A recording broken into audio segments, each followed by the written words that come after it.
पन्नगे च सुरेन्द्रे च कौशिके पाद संस्पृशि निर्विशेष मनस्काय श्री वीरस्वामिने नमः।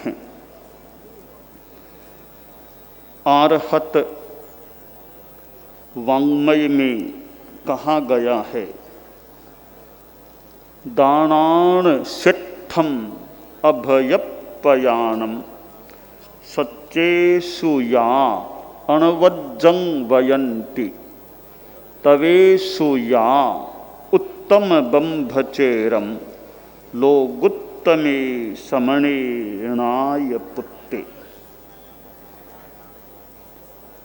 श्रमण ज्ञात पुत्र को प्रस्तुत श्लोक में लोकोत्तम कहा गया है। वे लोक में उत्तम पुरुष थे और वर्तमान का हमारा जो जैन शासन है उसके मानो वे महानायक प्रभु महावीर।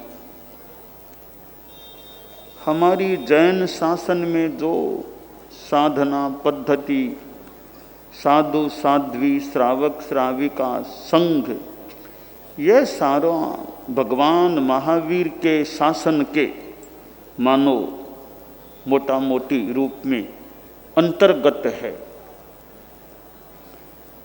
भगवान महावीर या जैन दर्शन आत्मवाद में मानने विश्वास रखने वाला या आत्मवाद एक सिद्धांत है जैनिज्म का। आत्मा और शरीर दो चीजें हमारे जीवन में हैं। अब यहाँ प्रश्न यह है कि वास्तव में आत्मा और शरीर दो हैं या एक ही है। एक वाद रहा तज्जीव तत्शरीरवाद और दूसरा इसके विपरीत का वाद रहा है अन्यत जीव अन्यत शरीरवाद। पहले वाद में कहा गया जो जीव है वह शरीर है, जो शरीर है वह जीव है, दो नहीं एक ही है। आत्मा शरीर दो नहीं एक ही चीज है। यूं मान लें इस बात को कि ऊपर में जो दिख रहा है उसको शरीर कह दें, भीतर के अंश को आत्मा कह दें, पर है दोनों एक ही, दो नहीं। यह डायरी है। अब ऊपर के भाग में कुछ ब्लू रंग भी है, कुछ येलो, कुछ ऐसा है, भीतर में ऐसा कुछ वाइट है, पर डायरी है एक ही, दो नहीं है। एक ऊपर की भीतर की सब मिलाकर डायरी एक ही है। तो इसी प्रकार तज्जीव तत्शरीरवाद में कि शरीर आत्मा सब है आखिर एक ही, मृत्यु के बाद आत्मा जैसा कोई तत्व नहीं है जो आगे जाए, यह धारणा मानो कि एक नास्तिकवाद की विचारधारा है कि शरीर और आत्मा दो नहीं एक ही हैं। दूसरा जो वाद है अन्यत जीव अन्यत शरीरवाद कि जीव अन्य है और शरीर अन्य है, एक नहीं अलग अलग हैं। आत्मा भिन्न शरीर भिन्न है, एक नहीं संजोना है, मिट्टी से मिला जुला पर आखिर सोना सोना। कि आत्मा अलग है शरीर अलग है, जैसे स्वर्ण और मिट्टी मिले हुए होते हैं पर अस्तित्व की दृष्टि से गोल्ड का अस्तित्व अलग है और अर्थ यानी मिट्टी का अस्तित्व अलग है। जैसे मिले जुले होने पर भी स्वर्ण का अलग अस्तित्व है और मिट्टी का पृथक अस्तित्व है, इसी प्रकार आत्मा का अलग अस्तित्व है, शरीर का अलग अस्तित्व है। मृत्यु के बाद भी आत्मा का अस्तित्व बना रहता है। यह जैन दर्शन का आत्मवाद का सिद्धांत है। जैनिज्म में बताया गया आत्मा का संकोच विकोच हो सकता है, आत्मा सिकुड़ भी सकती है और विस्तार में भी जा सकती है। यह संकोच और विस्तार की शक्ति आत्मा में है। जैसे हर आत्मा में असंख्य प्रदेश होते हैं।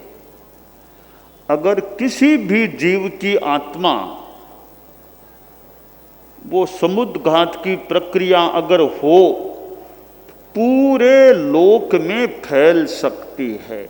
यानी जितने प्रदेश लोकाकाश के हैं, उतने ही प्रदेश धर्मास्तिकाय के हैं, उतने ही प्रदेश अधर्मास्तिकाय के हैं और उतने ही प्रदेश प्रत्येक आत्मा के होते हैं। इन सब में असंख्य असंख्य एक समान प्रदेश हैं, एक भी प्रदेश ज़्यादा नहीं, एक भी प्रदेश कम नहीं। असंख्य कहना पर्याप्त नहीं है कि ये भी असंख्य है, ये भी असंख्य है। असंख्य असंख्य में तो अंतर भी संभवतः पड़ सकता है, पर धर्मास्तिकाय अधर्मास्तिकाय लोकाकाश और एक जीव, इन चारों के प्रदेशों में परिमाण में एक भी प्रदेश की न्यूनाधिकता नहीं है, न हो सकती। तो ये असंख्य प्रदेशों वाला एक पिंड एक आत्मा है। तो विस्तार करे आत्मा तो पूरे लोक को कवर कर ले, संकोच करे एक कुंथु के शरीर में भी सारी वो आत्मा, उससे भी छोटा प्राणी, उसके शरीर में भी वह आत्मा समाविष्ट हो जाती है। हाथी के शरीर में भी वही आत्मा है और वही आत्मा कुंथु में पैदा होगी तो वही आत्मा कुंथु के शरीर में सिकुड़ के रह जाएगी। यह संकोच विकोच की प्रक्रिया है, सिद्धांत है, स्वाभाविकता है। कैसे? कोई उदाहरण से हम समझें।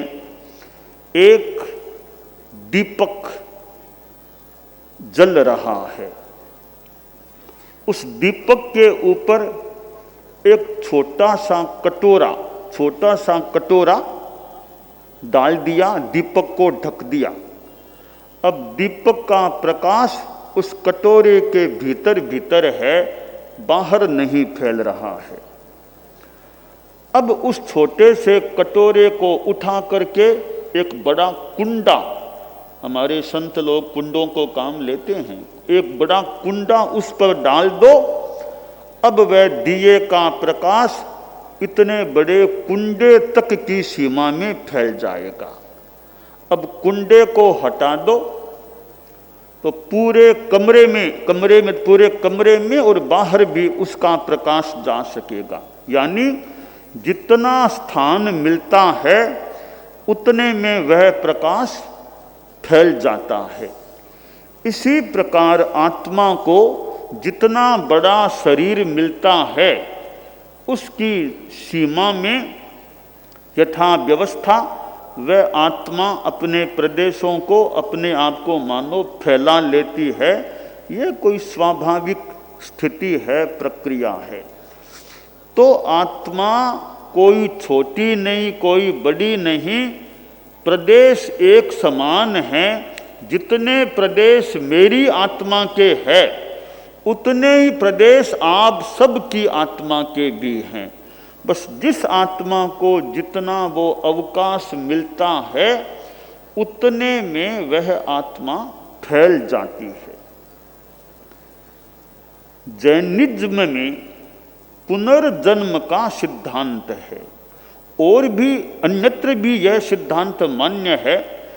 जैन दर्शन में कहा गया है कि एक आत्मा मृत्यु के बाद जब तक मोक्ष में नहीं पहुंच जाती नए नए जन्म लेती रहती है। जन्म मरण जन्म मरण जन्म मरण, यह क्रम आगे से आगे चलता रहता है। हमारी आत्मा, हम अभी मनुष्य हैं।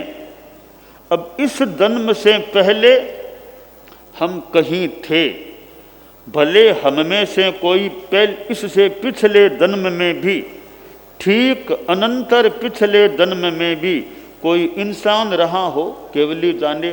कोई देवगति से यहाँ आया हो, पता नहीं कोई त्रियंश गति से आ गया हो, पर पीछे पहले भी कहीं न कहीं किसी योनि में, किसी जन्म में, किसी जीवन में, किसी शरीर में हमारी आत्मा विद्यमान थी।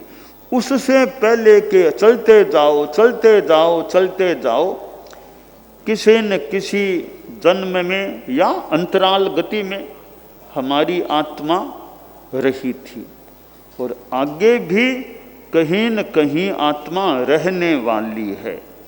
तो पूर्व जन्म और पुनर्जन्म का सिद्धांत जैन दर्शन में सम्मत है। मैंने आयारो के प्रथम अध्ययन में भी यह प्रारंभ में पुनर्जन्म की बात, पूर्व जन्म की बात जो भी बताई थी। तो यह जैन दर्शन का आत्मवाद और पूर्व जन्म पुनर्जन्म का सिद्धांत है। आत्मा है तभी पूर्व जन्म और पुनर्जन्म की संभावना लगती है। आत्मा है ही नहीं कोई अलग से, तो पूर्व जन्म किसका होगा, पुनर्जन्म किसका होगा। आत्मवाद का सिद्धांत, उसके साथ में कर्मवाद का सिद्धांत भी जुड़ा हुआ है कि पुनर्जन्म होता है तो कर्मों के बिना पुनर्जन्म हो नहीं सकता, पूर्व जन्म हो नहीं सकता। तो आत्मवाद और कर्मवाद दोनों एक दूसरे से संबद्ध हैं। कर्मवाद के बिना आत्मवाद की पूरी बात संभवतः होना कठिन हो सकता है, और आत्मवाद नहीं है तो कर्मवाद भी क्या होगा। तो खैर, यह जो आत्मवाद का सिद्धांत है वो है तो अध्यात्म की साधना की ज़्यादा उपयोगिता है। अगर आत्मा कुछ है ही नहीं, इस जीवन के बाद कुछ है ही नहीं, तो यह पर्युषण की आराधना करो और उपवास करो और मास खमन करो, तपस्या करो, स्वाध्याय करो, वो करो, इन सब का ज़्यादा मतलब संभवतः नहीं रहता कि आगे तो कुछ है नहीं, फिर क्यों तपस्या करना। कितने श्रावक श्राविकाओं ने, बाहर की बात तो दूर, हम सूरत में ही देख लें, कितनी तपस्या के प्रत्याख्यान पालनों की बात आई है। और तो क्या, चारित्रात्माओं में भी कुछ लंबी तपस्या के प्रसंग बने हैं, अभी भी तपस्या चालू है, ऐसी जानकारी है। तो संतों में भी, साध्वी जी में भी अभी भी लंबी तपस्या की बात वर्तमान है। तो यह सारी साधना, तपस्या, साधुपन लेना, लोच कराना, हमारे साधु साधियों के लोच, मैंने तो वो कल पता चला कि सबके काम, लोचों का काम संपन्न हो गया। वो मुनि जी बोले कि आपका लोच हुआ, तब तक सब संतों के लोच संपन्न हो गए थे। तो ये लोच और कराना, इतने साध्वी जी हैं, संत हैं, यह लोच का एक जो कष्ट भी मान लो होता है, इसको सहन करना क्या मतलब, आगे कुछ है ही नहीं तो क्यों लोच कराएं, क्यों इतनी यात्रा करें, क्यों यह गोचरी जाओ वो जाओ धूप में जाओ, यह नियम पालो यह नियम पालो, महाव्रतों को पालो।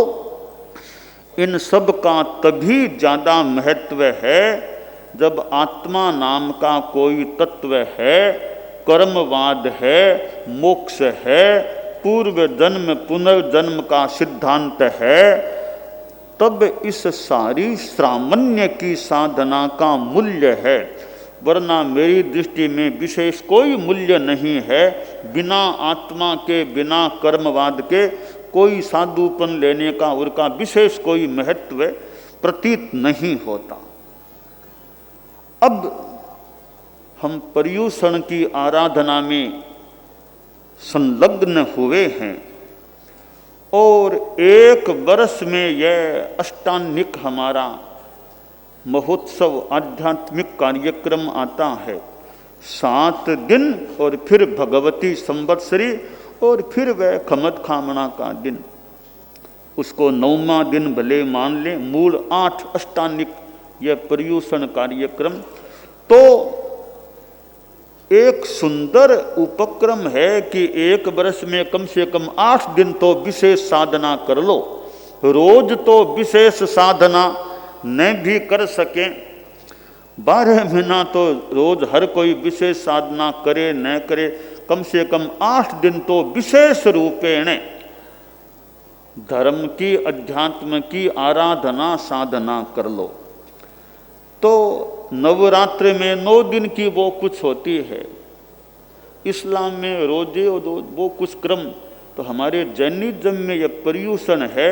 दिगंबर परंपरा में 10 लक्षण कह दें, ये भी लगभग यूँ संलग्न है। हमारी संवत्सरी या उसके उसी दिन या उसके आसपास उसके संभवतः उनके 10 लक्षण पर्व का शुरू होना।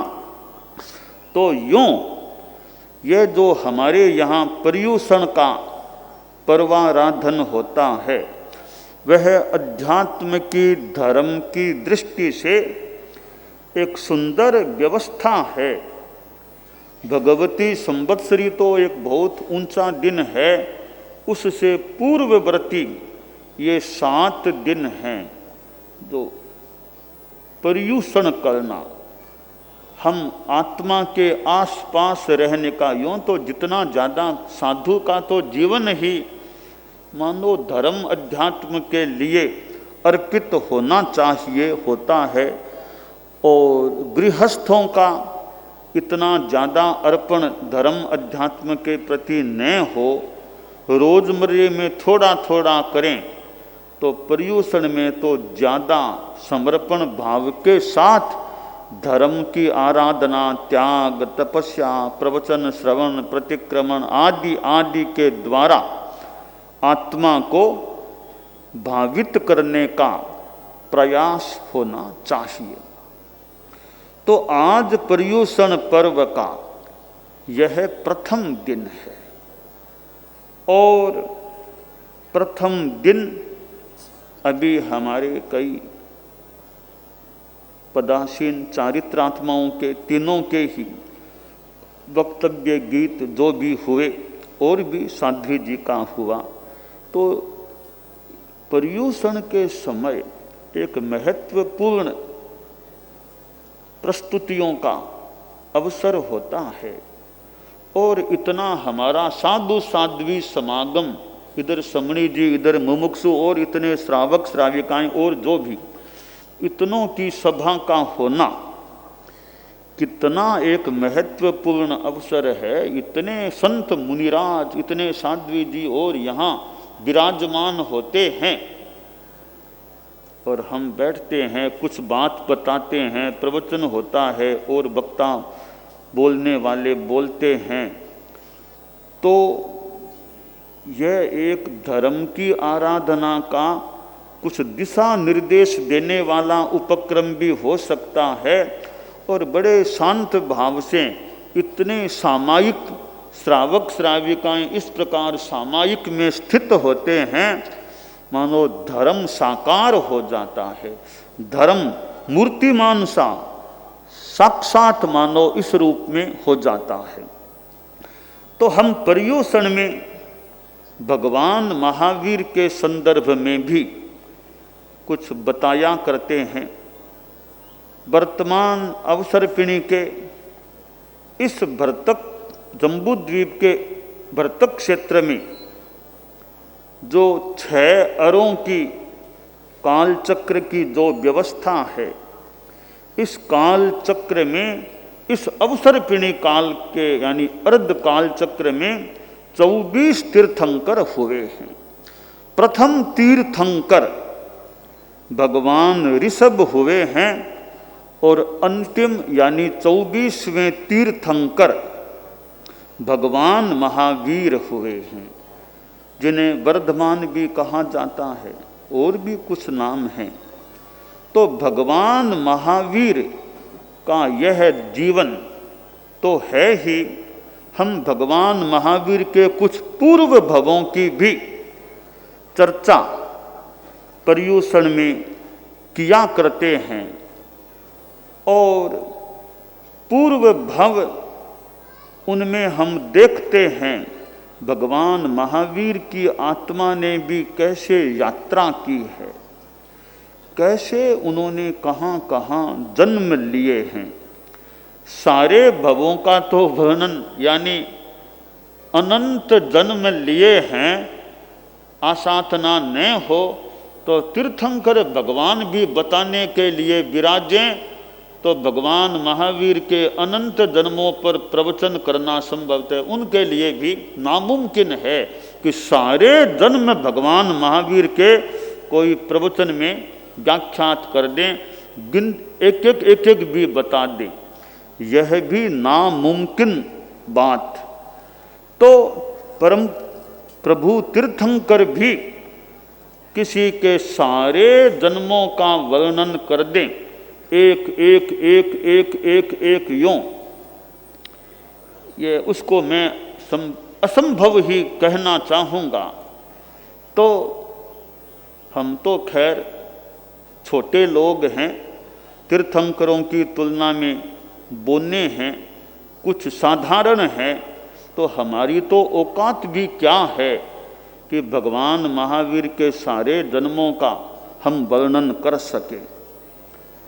हमारे परम वंदनीय, परम श्रद्धेय, परम आराध्य, परम स्तवनीय भगवान महावीर की आत्मा ने जन्म तो अनंत लिए हैं, हम कुछ चयनित जन्मों का, और वह भी वहाँ से जिस जन्म में उन्होंने सम्यक्त्व की प्राप्ति की, और संभवतः पहली बार अनंत काल में सम्यक्त्व की प्राप्ति की, हम उस जन्म से कुछ जन्मों का वर्णन पूर्व भवों के रूप में करने का प्रयास करते हैं।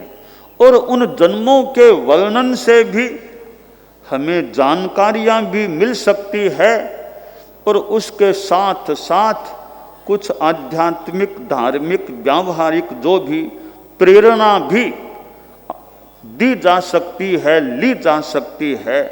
तो यह जो वर्णन है, वो वर्णन अपने आप में कुछ देने वाला, कुछ प्रेरणा प्रदान करने वाला भी सिद्ध हो सकता है। तो हम आगे बढ़ सकेंगे कि कैसे सम्यक्त्व प्राप्ति के जन्म से भगवान महावीर के पूर्व भवों का और वर्तमान उस भव का क्रम रहा है। आज मैंने उन पूर्व भवों की पृष्ठभूमि, आत्मवाद, पुनर्जन्मवाद, पूर्व जन्मवाद, कर्मवाद आदि के संदर्भ में कुछ बताने का प्रयास किया है। आगे की बात यथासंभवतया आगे आ सकेगी। दाणान सिद्धम अभयपयानम सच्चेषु या अणवज्रं वयन्ति तवेषु या उत्तम बंभचेरम लोगुत्तमे समणेनाय पुत्ते।